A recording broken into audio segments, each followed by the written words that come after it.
Assalamualaikum warahmatullahi wabarakatuh. Mohon izin memperkenalkan diri. Saya Disni Barani Sunarahawa dengan nomor taruna 2101138 dari program studi D4 Rekayasa Sistem Transportasi Jalan. Pada kesempatan ini, saya akan memaparkan hasil penelitian saya yang berjudul Perencanaan Angkutan Sekolah di Kecamatan Samarinda Ulu.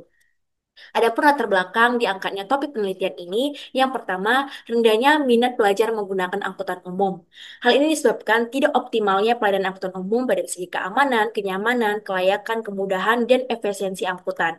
Kondisi fisik dan kinerja armada yang kurang baik, seperti kendaraan yang sudah tua, terlihat usang, bahkan rusak, relatif tidak aman, yang membuat penumpang semakin meninggalkannya.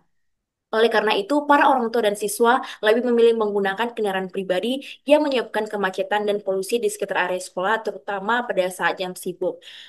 Berdasarkan data dari BPS Kota Samarinda, jumlah kendaraan bermotor di Kota Samarinda mengalami peningkatan setiap tahunnya, di mana pada tahun 2024 mencapai 1.163.112 kendaraan. Adapun alasan para siswa ini menggunakan kendaraan pribadi ke sekolah, menurut penelitian Setiawati DKK tahun 2019, sebanyak 39% disebabkan oleh tidak adanya yang mengantar. Hal ini tentunya bertentangan dengan Undang-Undang Nomor 22 Tahun 2009 yang mengatur bahwa pengemudi kendaraan wajib memiliki SIM. Selanjutnya, tingkat kecelakaan di Kota Samarinda mengalami peningkatan yang didominasi oleh usia produktif. Berdasarkan data dari Polres Kota Samarinda, jumlah kecelakaan lalu lintas yang terjadi pada tahun 2024 mengalami peningkatan sebesar 38,73% dari tahun sebelumnya. Kecelakaan lalu lintas ini didominasi oleh tingkat pendidikan SLT atau sederajat dengan rentang usia produktif 10-19 tahun. Menyikapi situasi ini, pemerintah Kota Samarinda mengeluarkan surat edaran tertanggal 16 November 2023 nomor 100.4 4 garing 12377 garing 100.01 tentang larangan siswa membawa kendaraan bermotor ke sekolah. Adapun rumusan masalah pada penelitian ini, yang pertama, bagaimana analisis kebutuhan angkutan sekolah di Kecamatan Samarinda Ulu. Yang kedua, bagaimana perencanaan rute angkutan sekolah di Kecamatan Samarinda Ulu. Yang ketiga, bagaimana manajemen dan biaya operasional angkutan sekolah di Kecamatan Samarinda Ulu. Dengan batasan masalah, yang pertama, halte yang digunakan merupakan halte existing atau yang sudah ada di lokasi penelitian. Yang kedua, penentuan rute berdasarkan metode plotting demand menggunakan PTV Vision 2025 Student Version. Tujuan penelitian ini yaitu pertama, menganalisis kebutuhan angkutan sekolah, yang kedua, membuat simulasi rute menggunakan PT Vision 2025 Student Version, yang ketiga, menganalisis manajemen dan biaya operasional kendaraan angkutan sekolah. Dengan manfaat penelitian, yang pertama, membantu pengelola dalam menyusun perencanaan angkutan sekolah yang terstruktur, yang kedua, menentukan rute yang paling efisien untuk angkutan sekolah, yang ketiga, mempermudah manajemen operasional angkutan sekolah, dan yang keempat, mempermudah pengelolaan biaya operasional angkutan sekolah. Berikut adalah penelitian terdahulu terkait dengan perencanaan angkutan sekolah di beberapa lokasi, seperti Kecamatan Menjalin, Pekanbaru, Kota Tegal, Campur Darat Tulung Agung, dan Karawang. Adapun perbedaan dari penelitian ini, yang pertama, penelitian ini dilakukan di 36 sekolah yang merupakan populasi sekolah di Kecamatan Samarinda Ulu, yang terdiri atas SMP atau MTSS, SMA, SMK, dan MA. Yang kedua, menggunakan PT Vision 2025 dalam merencanakan rute. Yang ketiga, menggunakan tiga jenis kendaraan berdasarkan klasifikasi ukuran dan kapasitas penumpang dalam perhitungan manajemen operasional, biaya operasional kendaraan, tarif, dan subsidi. Keempat, merencanakan penjadwalan angkutan sekolah. Dan yang kelima, menghitung tarif dan subsidi.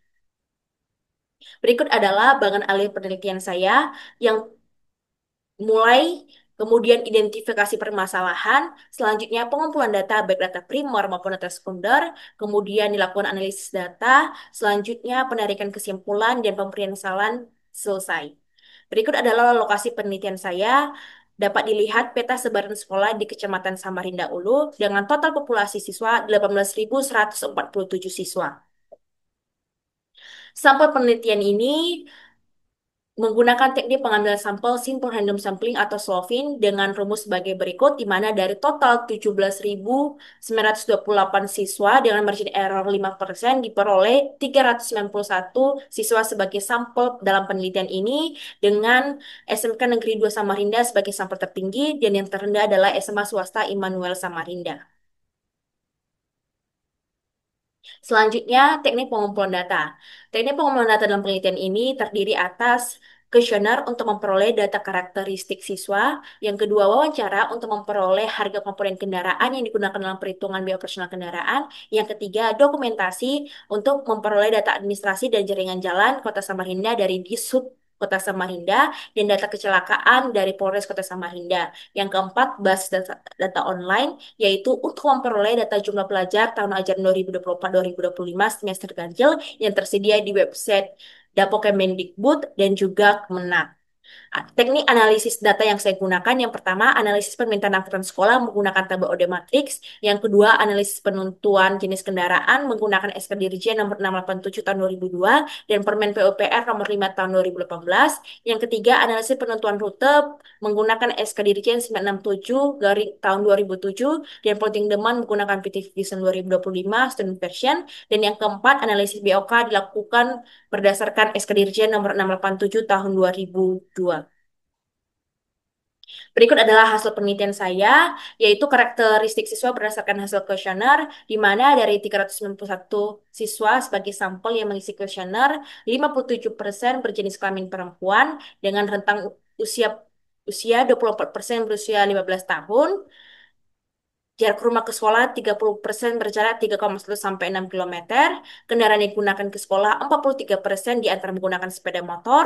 Alasan pemilihan moda disebabkan karena cepat dengan sepeda motor 76 responden dan di antara menggunakan sepeda motor 72 responden. Sebanyak 75% siswa menyatakan bersedia berpindah ke angkutan sekolah dengan tarif yang diharapkan sebanyak 43% memilih tarif RP 2000. Berikut adalah oleh matriks asal tujuan perjalanan siswa potensial, di mana asal perjalanan tertinggi ini berasal dari zona 1 atau Kecamatan Samarinda Ulu sebanyak 5.748 siswa dan terendah dari zona 10 sebanyak 34 siswa yang merupakan Kecamatan Palaran. Selanjutnya, tujuan perjalanan tertinggi yaitu SMK Negeri 2 Samarinda sebanyak 1.091 siswa dan terendah SMA Swasta Iman 2 Samarinda sebanyak 19 siswa.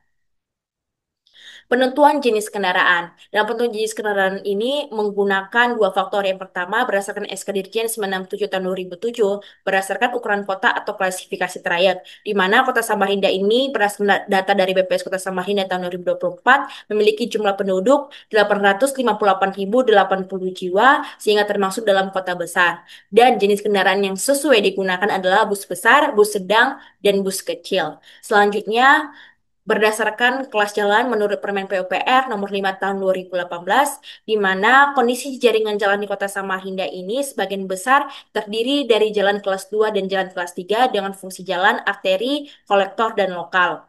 Ruas-ruas jalan ini memiliki batas dimensi, lebar efektif, dan radius tikungan yang tidak selalu mampu mendukung pergerakan kendaraan dengan dimensi besar, sehingga bus besar tidak dikomerasikan terutama pada ruas jalan kelas 3. Oleh karena itu, pada penelitian ini saya menggunakan tiga jenis kendaraan berdasarkan kapasitas dan dimensi kendaraan, yaitu Grand Max, merupakan MPU, dengan 11 penumpang, Isuzu NLRBL, bus kecil 19 penumpang, dan Isuzu NKFU 1, bus sedang 33 penumpang.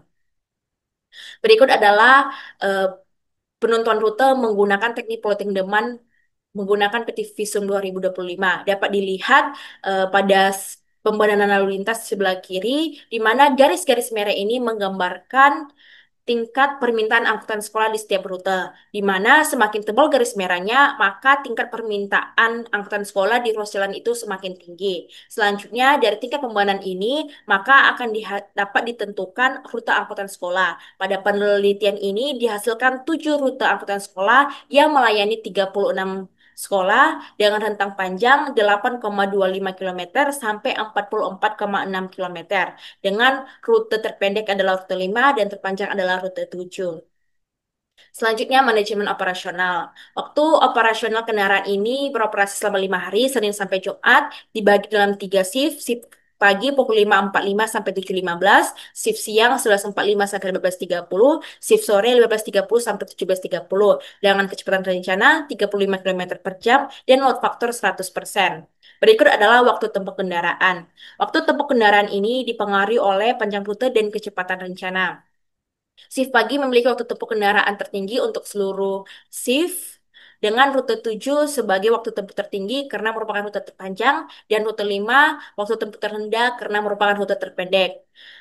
Jarak tempuh dari A ke titik B pada shift pagi dan B ke A pada shift siang dan sore lebih panjang karena kendaraan berhenti di beberapa halte, sedangkan pada saat kembalinya itu tidak berhenti di halte. Selanjutnya, waktu sirkulasi kendaraan dipengaruhi oleh waktu panjang rute dan waktu tempuh, di mana untuk seluruh shift, shift pagi tetap sebagai waktu sirkulasi kendaraan tertinggi, dan waktu sirkulasi tertinggi itu tetap ada pada rute 7 dan terendah pada rute 5. Selanjutnya, untuk jumlah rit. Jumlah rit ini dipengaruhi oleh total waktu tempuh dan waktu sirkulasi kendaraan. Pada shift pagi ini, rute 5 memiliki 4 rit dalam waktu 90 menit karena rutenya itu pendek. Selanjutnya, rute 7 hanya mampu menyelesaikan satu rit karena waktu sirkulasinya ini hampir sama dengan waktu operasionalnya. Pada shift siang, sebagian besar memiliki satu rit, eh, sedangkan rute 5 ini tetap mencatat sebagai rute dengan jumlah rit tertinggi. Selanjutnya pada shift sore ini rute 1 dan 3 mencatat 3 rit, rute 2 dan 5 2 rit, sedangkan rute 4, 6 dan 7 hanya satu rit karena waktu sirkulasinya hampir atau melebihi waktu operasionalnya. Kemudian headway. Headway kendaraan ini dipengaruhi oleh waktu operasional, waktu tempuh TAB, kapasitas kendaraan, dan jumlah demand. Pada shift pagi ini, headway-nya itu lebih kecil karena pada shift ini semua sekolah itu terlayani, yang 36 sekolah. Dapat dilihat bahwa kendaraan yang memiliki headway yang mendekati normal adalah menggunakan Isuzu NKRV1 karena kapasitas penumpangnya 33 penumpang lebih banyak daripada kendaraan lain sehingga membutuhkan jumlah armada yang lebih sedikit.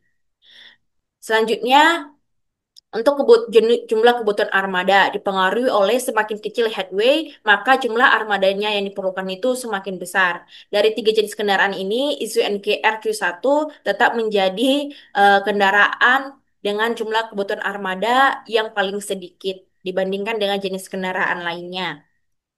Dengan shift pagi membutuhkan jumlah kendaraan terbanyak karena semua sekolah terlayani pada shift ini. Kemudian penentuan biaya operasional kendaraan. Biaya operasional kendaraan yang paling murah itu menggunakan Grand Max atau MPU. Karena mengapa? Karena biaya investasi kendaraannya dan juga harga komponen kendaraannya lebih murah. Dengan tarif tertinggi itu biaya OK tertinggi pada rute 5 dan terendah pada rute 7. Begitu juga tarif pokoknya. Pada tarif pokok ini dipengaruhi oleh kapasitas penumpang. Karena Isuzu NKRQ1 memiliki kapasitas penumpang yang lebih besar, sehingga Isuzu NKR71 ini memiliki tarif pokok yang paling murah dengan rute 7 sebagai tarif pokok terendah dan rute 5 sebagai tarif pokok tertinggi. Selanjutnya tarif BEP. Tarif BEP ini dipengaruhi oleh panjang rute. Kendaraan yang paling murah menggunakan Isuzu NKR71 dengan tarif BEP tertinggi pada rute 2 dan terendah pada rute 5. Sedangkan tarif keuntungan 10% ini didasarkan pada tarif BEP ditambah dengan keuntungan 10%. Berikut adalah penentuan biaya subsidi. Penentuan biaya subsidi ini menggunakan dua skema, yaitu menggunakan skema subsidi penuh dari pemerintah, dan yang kedua berdasarkan kemampuan siswa dari hasil kuesioner, di mana para siswa ini memilih tarif dengan Rp 2000. Untuk subsidi per tahun itu paling murah menggunakan Isuzu NKR 71 dengan rute tertinggi itu terdapat pada rute 1 dan terendah itu pada rute 6. Kesimpulan dalam penelitian ini, yang pertama, permintaan potensial terbantuan sekolah sebanyak 13.419 siswa yang merupakan 75% dari jumlah populasi siswa di 36 sekolah yang menjadi objek penelitian. Yang kedua, perencanaan rute angkutan sekolah menggunakan Active Vision 2025 student version dengan metode plotting demand menghasilkan 7 rute yang melayani 36 sekolah. Rute 1 17,6 km, rute 2 28,58 km, rute 3 18,1 km, rute 4 21,3 km, rute 5 8,25 km, rute 6 19,2 km, dan rute 7 44,6 km. Yang ketiga, manajemen dan biaya operasional kendaraan. Yang pertama, angkutan sekolah ini menggunakan isu NKR 71, kapasitas 33 penumpang, beroperasi Senin sampai Jumat, dibagi dalam 3 shift, pagi pukul 5.45 sampai 7.15, siang 11.45 sampai 15.30, dan sore 15.30 sampai 17.30, dengan kecepatan rencana 35 km per jam, target load factor 100%. Waktu tempuh kisar 6 sampai 50 menit, waktu sirkulasi 15 sampai 99 menit, dengan jumlah ritase 1 sampai 4 rin untuk seluruh shift. Headway pada shift pagi 0,8 sampai 2,6 menit, shift siang 1,3 sampai 2,6 menit, dan shift sore 1,3 sampai 2,5 menit. Frekuensi kendaraan pada shift pagi membutuhkan 361 kendaraan, shift siang 122 kendaraan, dan shift sore 250 kendaraan. Tarif pokok terendah pada rute 7, 209, dan tertinggi pada rute 5, RP 758. Tarif BEP terendah pada rute 5, Rp3.128, dan tertinggi pada rute 7, 5.070, rute 2, Rp5.374. Tarif dengan keuntungan 10% yang paling terendah pada rute 5, Rp3.441, dan tertinggi pada rute 2, Rp5.912. Total biaya subsidi penuh untuk seluruh rute mencapai 12.197.078.257 per tahun, dan subsidi sesuai dengan tarif yang diharapkan siswa yaitu Rp 2.000 6.462.518.257 per tahun. Adapun saran dalam penelitian ini, yang pertama, sosialisasi intensif kepada para pelajar dan orang tua terkait pentingnya penggunaan angkutan sekolah. Yang kedua, dukungan dan pengawasan ketat dari pemerintah, serta kerjasama pemerintah, sekolah, dan pihak-pihak terkait untuk menyukseskan penerapan angkutan sekolah. Yang ketiga, penelitian lebih lanjut terkait dengan pemilihan lokasi halte yang strategis. Yang keempat, evaluasi tahunan terkait dengan BOK. Yang kelima, rute 5 direkomendasikan sebagai tahap awal implementasi layanan angkutan sekolah karena memiliki jarak tempuh yang relatif pendek dibandingkan rute lainnya dengan sistem siswa yang cukup tinggi serta biaya operasional yang lebih rendah.